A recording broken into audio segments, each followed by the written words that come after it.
안녕하십니까. 메신저 뉴스 김성욱입니다. 첫 순서는 서울, 부산, 울산으로 이어집니다.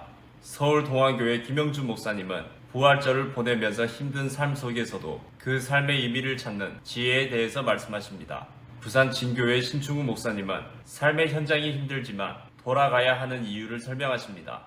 울산 호계교회 김병문 목사님은 미련이 많아서 발목을 잡히는 안타까운 사람들을 위해서 설교하십니다. 메신저 뉴스는 힘든 코로나 시대를 살아가는 사람들에게 위로와 사랑을 전하는 온라인 복음 전도 방송입니다. 종교 개혁을 일으킨 마르틴 루터에 대한 잘 알려진 이야기가 있습니다. 마르틴 루터가 거대한 교권과의 싸움에서 계속해서 밀리고 여러 가지 어려움을 겪게 되면서 지쳐가기 시작했습니다. 그때 루터의 아내가 상복을 입고 슬피 울면서 루터 앞을 지나가는 겁니다. 여보, 누가 죽었어요? 왜? 하나님이 돌아가셨어요. 하나님이 돌아가시지 않았다면 당신이 이렇게 낙심하고 절망할 리가 없다고. 아니야, 하나님은 지금도 살아계셔. 하나님은 살아계시단 말이야. 그는 그 자리를 박차고 일어나서 끝까지 종교개혁을 완수했다고 합니다. 이후에도 루터는 1527년에 유럽 전역에 흑사병이 퍼졌을 때에도 그는 끝까지 남아서 병들어가는 이들을 계속 돌보았습니다. 왜 그가 이 병들어가는 사람을 죽음을 각오하고 돌볼 수 있었는가에 대해서 팀 켈러 목사님은 루터의 글을 인용해서 이렇게 설명합니다. 복음은 예수님의 죽음을 통해 우리를 죄와 사단의 진정한 영적 역병에서 해방시켰습니다. 팀 켈러 목사는 고대 전염병을 연구한 학자인 카일 하퍼 박사의 인터뷰를 인용해서 이렇게 설명합니다.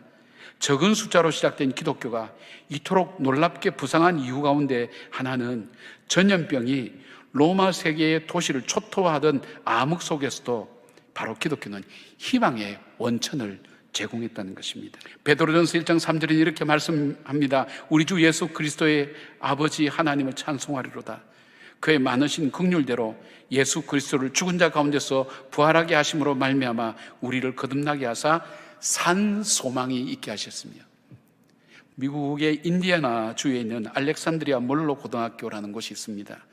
같은 교사로 근무하던 빌 게이드라는 사람과 글로리아라는 두 사람이 사랑에 빠졌습니다. 이 남편인 빌은 음악을 좋아했고 아내인 글로리아는 글 쓰는 것을 좋아했기 때문에 두 사람이 음악을 만들고 가사를 만들어서 함께 곡을 만들어내는 그렇게 행복한 삶을 살던 어느 날 그들에게 불행의 그림자가 닥쳐왔습니다. 남편 빌이 단핵구중이라고 하는 전염병에 걸려서 지독한 무기력증이 찾아와서 아무것도 하고 싶지 않고 살아있는데 죽은 사람과 마찬가지인 겁니다. 아내 글로리아는 마음에 근심이 되었습니다. 아이를 임신한 채로 환자인 자기 남편을 돌아보며 살아야 되는 삶의 암담함이 밀려왔습니다. 잠깐 하나님 앞에 묵상하는 중에 갑자기 그 두려움과 염려와 걱정 대신에 속에 찾아오는 생각이 있었습니다. 하나님은 살아계시잖아. 그가 살아계시기에 나는 미래를 직면할 수 있습니다. 그가 살아계시기에 모든 두려움은 사라지고 내 모든 미래는 그가 붙들고 계심을 압니다. 그가 살아계시기에 오늘 나의 삶은 살아야 될 가치가 있습니다. 우리말로 번역된 찬송가에는 가사가 이렇게 돼 있죠. 살아계신 주, 나의 참된 소망, 걱정 근심 전혀 없네. 사랑의 주, 내 갈 길 인도하니 모든 삶의 기쁨 늘 충만하네. 빌레몬서에 나오는 오네시모에 대한 말씀입니다. 오네시모는 어떤 사람이었느냐? 그는 빌레몬의 집에서 일하는 노예였습니다. 그렇지만 거기에서 도망쳐 나왔던 노예였습니다. 오네시모는 바울을 만나 그를 통해서 복음을 듣고 회심하게 됩니다. 그런데 복음을 듣고 회심한 이 오네시모를 바울은 어디로 돌려보내느냐? 바로 그가 도망쳐 나왔던 주인이 있는 빌레몬의 집으로 돌려보내었던 것입니다. 여러분, 오네시모가 얼마나 돌아가기 싫었을까요? 거기에 돌아간다는 것이 얼마나 고통스럽고 괴로운 경험이었을까요? 다른 곳은 몰라도 그곳 빌레몬의 집만큼은 그가 그곳이 싫어서 도망쳐 나왔던 그곳만큼은 돌아가고 싶지 않은 것이 오네시모의 마음이었을 것입니다. 그렇지만 바울은 오네시모의 손에 한 장의 편지를 들려주고는 너의 주인, 너가 도망쳐 나왔던 내 주인의 집 빌레몬의 집으로 돌아가라 이야기를 합니다. 복음을 받아들인 오네시모에게 있어서 복음의 능력이란 무엇을 말하는 것이었을까요? 오네시모에게 있어서 복음의 능력이라는 것은 그의 삶의 현장으로 돌아가는 것이었습니다. 너무나 힘들고 고통스러워서 도망쳐 나왔던 그 삶의 현장이 바로 그가 돌아가야 할 삶의 자리였다는 것입니다. 그가 복음을 받아들이고 그에게 주어진 그 복음의 능력은 무엇을 말하는 것이냐? 그토록 힘들어하고 어려워했던 그 삶의 현장으로 돌아가서 바울을 통해서 받았던 그 복음의 말씀을 가지고 그 복음의 말씀을 실천하며 복음의 능력을 그의 삶 속에서 드러내 보이며 살아가는 삶을 의미했다는 것입니다. 여러분, 복음은 말로 전하는 것이 아닙니다. 복음은 내 입으로 말하는 것이 아닙니다. 복음의 능력은 나의 삶으로 살아내는 것을 말하는 것입니다. 사랑하는 여러분, 우리의 삶의 현장으로 돌아가서, 우리의 가정으로 돌아가서, 내가 몸담고 있는 나의 일터로 돌아가서 내 삶 속에 복음의 능력이 무엇인지를 보여주는 삶을 살아가는 우리 모든 믿음의 가족들이 되시기를 바랍니다. 그것이 바로 부활을 살아가는 삶입니다. 주님께서는 부활하신 주님을 만난 그 제자들에게 그들의 일상으로 돌아가서 그들의 삶의 현장으로 돌아가서 말로 전하는 복음이 아니라 그들의 삶으로 살아내는 복음을 살아가기를 원하셨던 것입니다. 기독교 역사 가운데에 예수님의 부활은 역사적으로 많은 도전을 받고 왔습니다.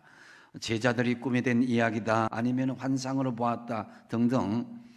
하지만 사람이 꾸며낸 이야기나 또 환상으로 보았다면은 누가 자신의 생명을 걸고 한두 사람도 아니고 수많은 순교자들이 수천 년 동안 이어져 오면서 때로는 사자의 밥이 되면서 생명 걸고 예수님을 증거했겠냐 이거예요.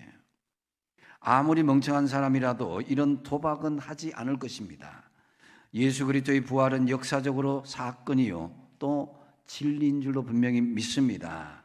우리는 예수를 믿고 나면 단번에 모든 것이 잘 되는 줄로 생각하고 있는 것인데요, 그 이전에 먼저 우리는 떠나보낼 것은 떠나보내지 않으면은, 근원적인 것에서 우리가 떠나지 않으면은, 지금 내가 예수를 믿겠다, 교회를 다니겠다는 것은 다람쥐 쳇바퀴처럼 진행이 안 되는 거예요.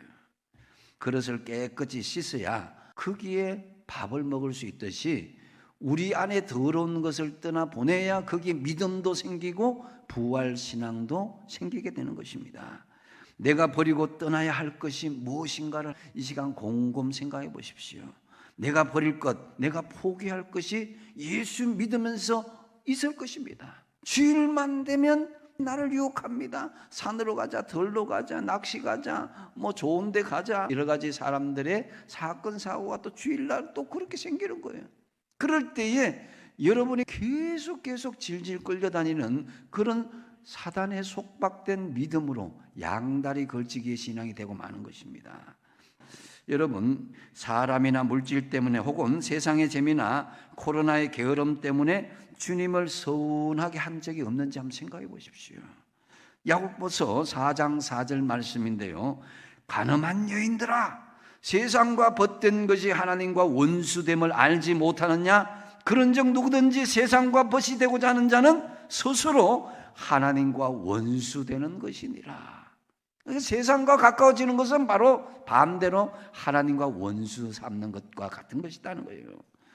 우리의 믿음의 조상 아브라함처럼 우리가 정말 부활의 신앙을 온전히 얻기를 원한다면 떠나보낼 것은 과감하게 떠나보내는 그런 결단을 하시길 바랍니다. 하나님은 아브라함에게 가장 먼저 명령한 것이 본토 친척 아버지 집을 떠나라 그랬습니다. 거기에는 아브라함의 기득권이 있었고 안정적인 그런 세상적인 평안이 있었습니다. 그래서 하나님께서는 이 아브라함이 온전히 떠나서 지시할 땅에 거할 때까지 계속 훈련하시고 간섭하시는 것을 볼 수가 있습니다. 그렇기 때문에 아브라함의 삶을 교훈 삼아서 세상을 온전히 떠나서 하나님 중심, 이제 교회 중심으로 사심으로 부활의 믿음이 더 든든하게 여러분의 삶을 지탱하게 되시길 축복드립니다. 코로나 팬데믹이 2년째 이어지면서 자기 중심적인 사고방식과 생활 태도에 사로잡혀 불행을 더하는 사람들이 늘어나고 있다고 합니다. 남양주 별내동안교회 나강현 목사님, 고양 삼성교회 김영선 목사님, 부산 항서교회 나재천 목사님 세 분의 말씀을 들어보십시오. 막달라 마리아가 예수님이 십자가에 죽으시고 제일 먼저 예수님의 무덤에 찾아갑니다. 그렇지만 막달라 마리아는 예수님을 보고도 예수님을 알아보지 못한 겁니다. 당신이 혹시 우리 예수님을 옮겼나요? 저한테 가르쳐 주세요. 어디 있는지 가르쳐 주세요. 이렇게 이야기를 해요. 그렇게 자기 생각과 염려에 사로잡혀서 예수님을 못 알아보고 있는 막달라 마리아를 예수님이 이제 마리아야라고 이름을 부르십니다. 그제서야 예수님인 줄 알고 놀라면서 선생님하고 그렇게 부릅니다. 그러자 예수님이 말씀하십니다. 나를 붙들지 말라. 내가 아직 아버지께로 올라가지 아니하였노라. 너는 내 형제들에게 가서 이르되 내가 내 아버지 곧 너희 아버지 내 하나님 곧 너희 하나님께로 올라간다 하라. 7 귀신 들린 자기를 고쳐주신 예수님, 예수님이 이렇게 눈앞에 다시 살아나셔서 서 계신데 얼마나 감격스럽고 얼마나 기쁘고 얼마나 좋았겠어요. 그런데 예수님 뭐라고 하시나요? 나를 붙들지 말라. 나는 하나님께로 올라가야 한다. 이 말씀을 조금 풀어서 이야기해 본다면 이런 것입니다.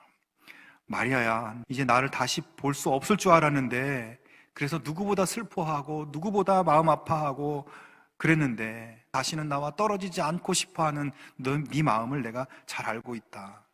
하지만 나는 이제 아버지께로 올라가야 한다. 아버지께로 올라가서 아버지 우편에 앉아서 내가 약속한 성령을 이 세상에 보내야 한다. 그렇게 되면 누구든지, 너희들뿐만 아니라 누구든지 나를 믿는 사람은 내가 보낸 성령을 통해 하나님과 교제하게 되고 하나님과 함께하게 되고, 그러니까 내가 아버지께 가도록 나를 붙잡지 마라. 자, 예수님은 이제 성령을 통해서 부어주시는 새로운 영적 교제, 성령을 통해서 우리들 안에 임재하시고 우리와 교통하시는 이 새로운 신비한 교제를 나누게 될 것을 말씀하고 있는 것입니다. 여러분, 막달라 마리아가 다시 살아나신 예수님을 만났을 때 그 보면서 어떤 생각이 들었겠어요? 저 유대인들, 예수님을 죽이고 또 예수님을 힘들게 했던 로마 총독들, 이런 사람들 다 깜짝 놀라겠지. 혼비백산에서 도망치겠지. 이제 세상이 새로운 세상이 되겠지. 예수님이 다스리시는 진짜 새로운 세상이 오겠지. 이런 생각을 했을 것입니다.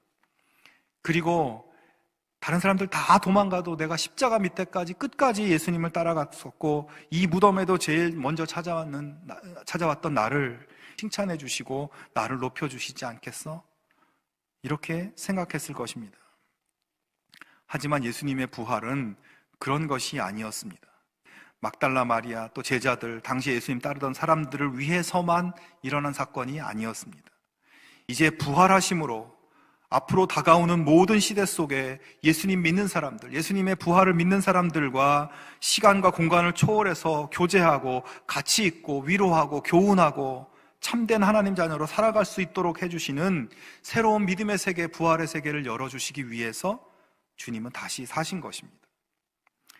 우리가 예수님을 바라보는 관점이 막달라 마리아와 같을 수 있어요.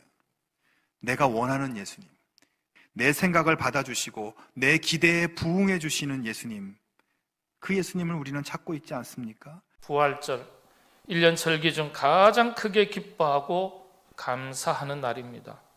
기독교 절기 중에 가장 기쁜 날입니다. 이렇게 기쁜 날 크게 웃고 즐거워할 수 있어야겠습니다. 하나님께서 우리에게 새로운 생명을 허락하신 날입니다. 구원의 은총을 허락하신 날입니다. 새로운 인생을 살게 된 날입니다. 한국 사람들은 잘 웃지 않는다고 그렇게 알려져 있습니다. 각 나라의 국민들을 비교했을 때 한국 사람들은 잘 웃지 않는 사람으로 알려져 있습니다. 어제 하루 동안 몇 번이나 웃으셨습니까? 연구에 따르면 하루 평균 6번에서 7번, 시간으로 셈하면 5분을 채 웃지 않는다고 알려져 있습니다. 이게 연구 결과예요. 평균치보다 웃지 못하는 분도 계시겠고 평균치보다 훨씬 더 많이 웃는 분도 계시겠지만 대한민국 국민들이 하루에 웃는 횟수가 67번밖에 되지 않습니다. 80세를 산다고 가정했을 때 하루 5분을 웃는다고 해도 평생 웃으면서 보내는 시간은 101일입니다. 꽤나 긴 시간 같죠. 그런데 비교해보면 길지 않습니다. 일하는데 26년, 잠자는데 22년, 근심 걱정하는데 6년 7개월, 그리고 화장실에서 3년 반을 보내게 됩니다. 이 말하면 많이 웃으시던데 이제 오늘 한번 웃으셨어요. 이런 것들에 비하면 턱없이 부족한 시간입니다. 게다가 아시겠지만 17번 이상을 웃는다는 것 생각보다 쉬운 일이 아니죠. 그러니까 웃음도 시간을 정해놓고 억지로라도 운동처럼 연습해야 한다는 주장이 설득력을 갖습니다. 긍정심리학의 창시자 혹은 대가로 알려져 있는 마틴 셀리그만 교수는요, 연구를 통해서 긍정적인 생각을 가진 사람이 잘 웃기도 하지만 잘 웃으면 긍정적인 생각을 가지게 된다고 말했습니다. 그러면서 웃음이라는 작은 행동 하나가 우리의 생각까지도 긍정적으로 바꿀 수 있다고 주장했습니다. 그리고 연구한 결과를 발표를 했습니다. 마음이 바뀌어야 웃는 것이 아니죠. 그냥 웃으면 우리의 생각도 마음도 변화하기 시작합니다. 웃음은 우리의 삶의 태도를 바꾸고 긍정적인 생각을 갖게 합니다. 그런데 나이가 들어가면서 나이가 들수록 잘 웃지 않는 것으로 연구되었습니다. 웃을 일이 없더라도 그래서 억지로라도 웃으셔야 됩니다.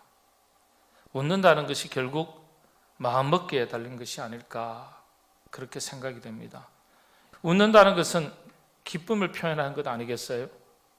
부활절, 기독교 절기 중에 가장 기쁜 날입니다. 이렇게 기쁜 날 크게 웃고 즐거워할 수 있어야겠습니다. 이에 예수께서 이르시되 무서워하지 말라. 가서 내 형제들에게 갈릴리로 가라 하라. 거기서 나를 보리라 하시니라. 부활하신 예수님의 첫 말씀입니다. 예수님께서 왜 이들을 향해 갈릴리로 가라고 말씀하셨는가? 주님과의 첫 만남, 첫 사랑을 회복하라는 말씀입니다. 저는 고등학교 1학년 때 주님을 인격적으로 만났습니다. 주일날 교회 가는 시간이 얼마나 기다려지는지, 주일 예배뿐만 아니라 수요 예배도 나갑니다. 그 당시에는 또 야간 학습들이 있었는데 몰래 수요 기도에 나가기 위해서 학교를 빠져나왔어요. 그래서 학교 앞에 있는 개척한 지 얼마 안 되는 그런 허름한 교회였는데 수요일날 찬송하며 말씀 듣고 기도하는 그 시간이 얼마나 기쁘고 감사한지. 방학이 되면은요 새벽 기도를 나갑니다.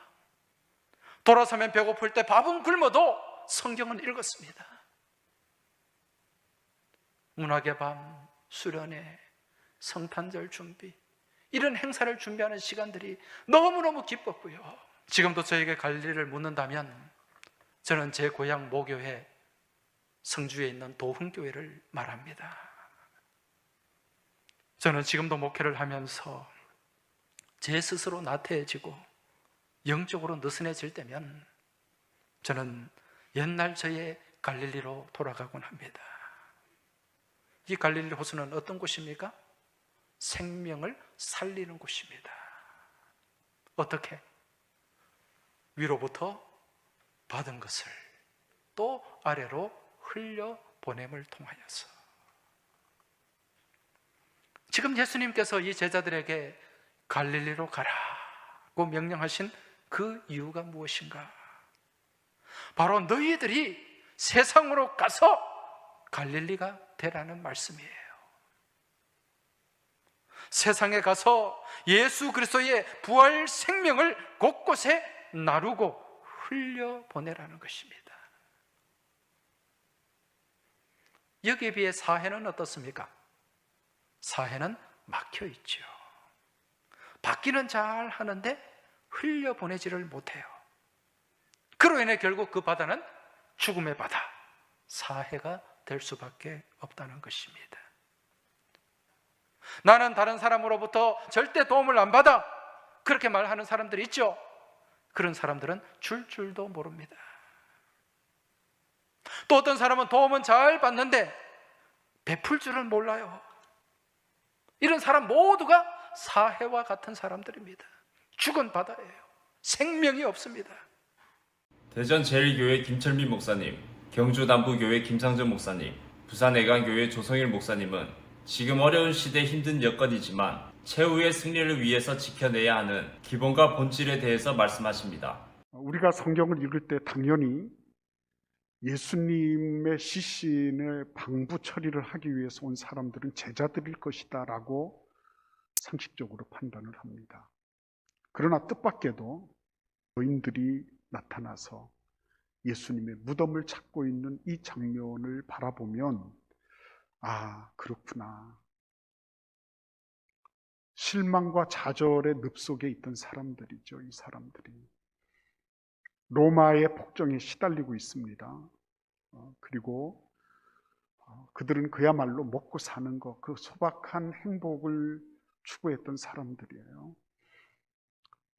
그럼에도 불구하고 자신들이 그렇게 믿고 의지하며 따랐던 예수님을 보호하지 못했어요. 로마 정권 앞에서 보호하지 못했습니다. 지몬미라 그러죠. 지몬미, 지켜주지 못해 미안해. 그런데 그 지몬미의 그런 마음들이 여인들에게는 있었어요. 여러분들은 이 여인들이 왜 향유를 들고 무덤으로 갔을 것이라고 생각하십니까? 다른 사람들은 그렇게 하지 못했을까요? 이 여인들의 처지를 한번 생각해 보십시오. 이 사람들은 어디에 희망을 걸고 있었죠? 예수님께 희망 걸고 있었어요. 저분이면 되겠다 이렇게 철석같이 믿었거든요. 그러니까 예수님 이외에는 비록 그렇게 희망을 걸 만한 것이 없는 사람들이에요. 근데 그 예수님마저 떠나보냈거든요. 이 사람들 입장에서는. 그 마지막 예의를 갖추고자 하는 거예요. 다른 사람들은요, 제자들이나 아니면은 예수님을 그동안에 따른다고 생각했던 사람들이 왜 예수님에게 마지막 예의조차도 표현하지 못했을까요? 챙길 게 너무 많아. 챙길 게. 예수님 말고도 희망을 걸고 있는 게 너무 많아요. 그래봐야 한 세상 사는 건데, 그래봐야 잠시 왔다 가는 건데, 그런데 챙길 게 너무 많고, 신경 쓸 게 너무 많고, 관심 쓸 게 너무 많아요. 그래서 그들은 여전히 예수님은 예수님이고 들 수 없지 이렇게 하면서 그냥 있는 거고요. 이 여인들은 그나마도 그동안 예수님 따랐던 그 정, 그 사랑, 애틋한 그 예수님에 대한 그런 마음들, 이런 것들이 계속 이들을 잡고 있었죠. 그러니까 이 여인들이 새벽같이 예수님 무덤으로 달려갔던 거예요. 제 자신의 모습. 제 자신의 모습. 난 너무 챙길 것도 많고 가릴 것도 많고 내가 이것저것 주워 삼킬 것도 너무 많구나. 그러니 나는 이 부활의 아침에 내가 주님을 향해서 예비하고 준비할 수 있는 그런 여력이 있었을까? 기독교가 다른 종교와 가장 큰 차이점이 있다고 한다면 그것은 바로 부활입니다. 막달라 마리아와 다른 마리아가 예수님의 무덤에 갔습니다. 거기서 부활의 소식을 들었습니다. 그리고 엠마로 향하던 제자들이 예수님의 부활을 만났습니다. 제자들이 예수님의 부활을 그들은 직접 보았습니다. 사도 바울이 예수님을 만났습니다. 하지만 성경에 보면 예수님의 부활을 믿지 않는 사람들이 나옵니다. 마태복음 22장 23절에 보면 부활이 없다라고 하는 사도개인들이었습니다. 사도개인들은 오늘날 자유주의자들과 같은 사람들입니다. 그들은 내세나 부활이나 영을 믿지 않았습니다. 따라서 오늘날 우리 예수님의 부활을 믿지 않거나 예수님의 부활을 부인하거나 축소하거나 왜곡하는 자들은 바로 현대판 사도개인들입니다. 부활이 없다고 한다면 고린도전서 15장 17절의 말씀대로 그리스도께서 다시 살아나신 일이 없으면 너희의 믿음도 헛되고 너희가 여전히 죄 가운데 있을 것이요 우리는 헛된 삶이 된다라고 말씀하고 있습니다. 주님의 부활은 우리의 구원과 믿음의 완성입니다. 계속해서 에베소 2장 5절에서 6절에 보시면 부활 이후에 대해서 말씀하고 있습니다. 허물로 죽은 우리를 그리스도와 함께 살리셨고 너희는 은혜로 구원받은 것이라 또 함께 일으키사 그리스도 예수 안에서 함께 하늘에 앉히시니 죽은 우리를 그리스도와 함께 살리셔서 함께 하늘에 앉힌 바 되었다라고 말씀하고 있습니다.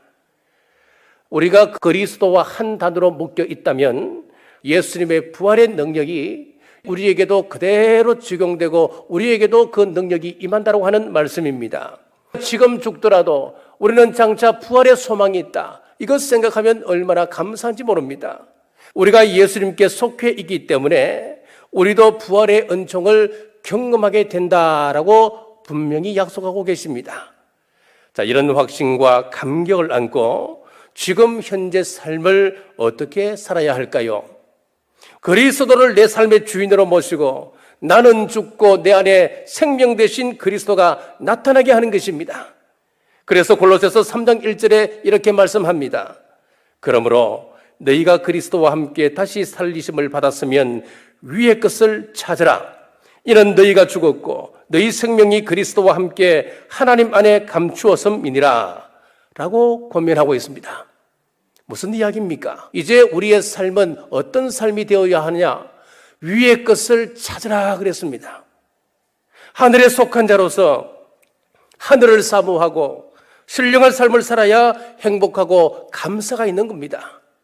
그러지 아니하고 땅의 것만 생각하고 땅의 것만 욕심내면 돼지 우리에 살면서 행복을 추구하는 것과 똑같은 것입니다. 부활의 소망을 가지고 위의 것을 사모하시길 주님의 이름으로 축복합니다. 어떤 대형 할인마트인데 부산에도 한 군데가 있어요. 그곳에 예전에 가가지고 물건을 카트에 싣고 그리고 이제 계산을 했죠. 그러면 보통 거기서 끝났잖아요. 이제 밖으로 나가려고 그러면 한두 사람이 딱 서 있어요. 그리고 영수증 달라 그래요. 그 영수증에 그 물품하고 카트에 담겨져 있는 거하고 이렇게 비교해요. 그리고 맞으면 체크를 딱 해주고 영수증을 줘요. 계산 다 했는데 왜 자꾸 영수증 보여달라 그러나 이해가 잘 안 됐는데 그 예가 예수님의 십자가의 죽으심과 부활의 아주 좋은 예가 되겠다. 분명히 예수님께서는 십자가에서 다 이루었다 그랬어요. 그 즉시 모든 죄를 다 사하셨어요. 근데 그것을 확증하는 영수증이 바로 예수님의 부활하심이에요. 다시 사심이에요. 이 영수증을 반드시 가지고 있어야 돼요. 우리가 예수님을 믿는다라고 할 때는 최소한 3가지가 반드시 포함되어야 돼요. 첫 번째, 예수님께서 나를 위해서 십자가에서 죽으셨습니다. 그래서 내 모든 죄가 다 사해졌습니다. 두 번째, 예수님은 죽으셨다가 다시 사셨습니다.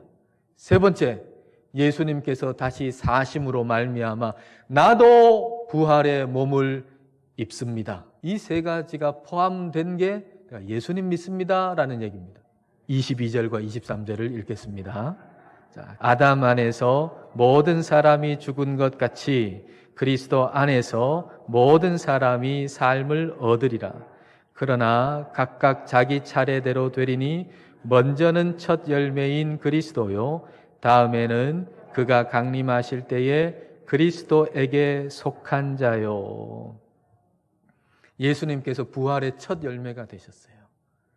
그래서 예수님을 믿는 저와 여러분은 새 몸, 영원한 몸, 부활의 몸을 입게 되는 것입니다. 부활의 몸을 입을 것을 믿고 살 때 제 마음속에 떠오른 단어가 두 가지가 있었어요. 하나는 훈련복이고 하나는 작업복이라고 하는 단어예요. 오늘 우리는 훈련복을 입고 있어요. 우리가 장차 입을 그 부활의 몸이 정말 아름답고 멋진 정장이고 드레스라고 한다면 오늘 우리의 몸은 훈련복과 같은 것이죠. 근데 이 몸 때문에 훈련을 받게 돼가지고 우리의 영이 강해지는 거라고요. 여러분, 우리의 몸은 작업복이에요. 하나님 나라의 일을 하기 위해서 오늘 이 땅에 우리는 이 몸을 가지고 있는 거라고요. 우리는 낡아지는 겉사람 덕분에 속사람이 날로 더 강해집니다. 목사님들의 말씀 전체를 들으실 수 있도록 전부 링크해 두었습니다. 아직 메신저 뉴스 구독을 누르지 않은 시청자님이 계시면 지금 구독과 좋아요, 알림 설정까지 부탁드립니다. 다음 주까지 안녕히 계십시오. 메신저 뉴스 김성욱이었습니다.